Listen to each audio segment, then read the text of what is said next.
Good day. Nice to see you on the chairlift.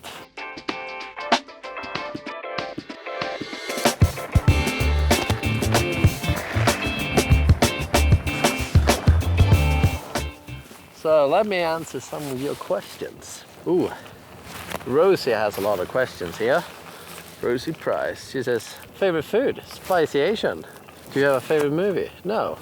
And she says, are you still doing ski camps? I'm from Ohio and want to come overseas to shred. Yes we do. And she says, ever been to America? No. So you're welcome. Answer all your questions. James CH is saying, is it too late to start learning freestyle skiing to become a professional? For me, I'm 33, I'd say yes, it's too late for me. Trainer's passed.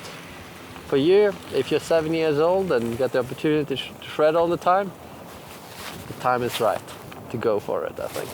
Here's a good question from Lauren Malito. How to go from being an intermediate skier to expert? What more besides practice? More practice, I would say.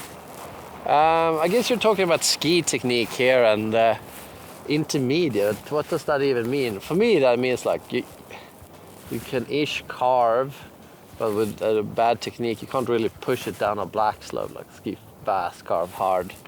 So to go towards being expert, you need to not just practice as in going skiing, but to do what many call deliberate practice. And deliberate practice is when you really slow it down, maybe do a drill or focus on a certain movement in your turn, and do that for a run, for a whole morning, for a whole day maybe, until you get that part of the turn right. I recommend search on YouTube for deliberate practice or effective practice, and you can find some nice inspiration there. And Yanku Official says, dude, what is the secret to a steezy 360? I can't get past a 180. Many people have a bit of a blockade on like going from 180 to 360, and it could be a broad array of issues going on here.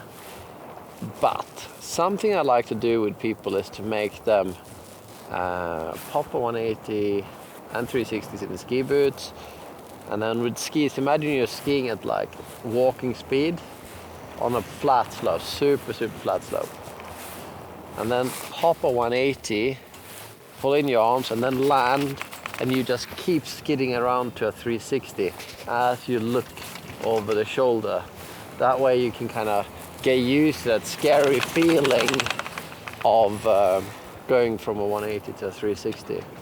I hope that's clear, and if it's not, check out our how to 360 on skis videos. I think I got a couple that could help you out.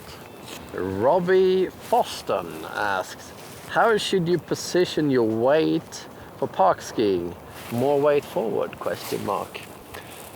No. I'd say with all aspects of skiing, more or less, strive to have a centered position so that you have your hip more or less over your foot, and try to feel the whole foot pressing against the ski boot. That's like the basic position. Because in ski boots, you could also put your hip really far forward, so you just hang off the shins in the boot. That's also not really nice. So strive for the centered stance. But then, let's say you do a turn, that stance is going to move back at the end of the turn, and then you get across the slope where it's basically flat, and then you're going to go down the hill, it's going to go steeper and steeper. So then you're going to be ready to move with the slope and move forwards in the beginning of the turn, and then back again. So it's a little bit tricky. It's context dependent. But yeah. Now we're almost on the top here. How nice. Let's answer another question. Sasha Reichert is asking, hey Jens, how are you? I'm pretty good. How is your season going? Also pretty good. We made a lot of videos and we're gonna make a lot more. I'm a little bit tired though. We worked pretty hard.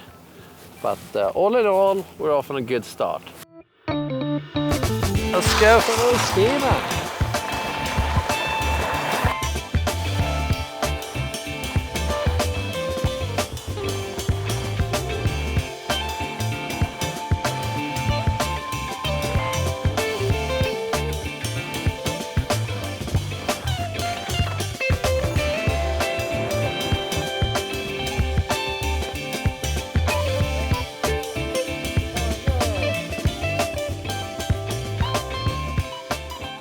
Thank you for taking the lift with us today.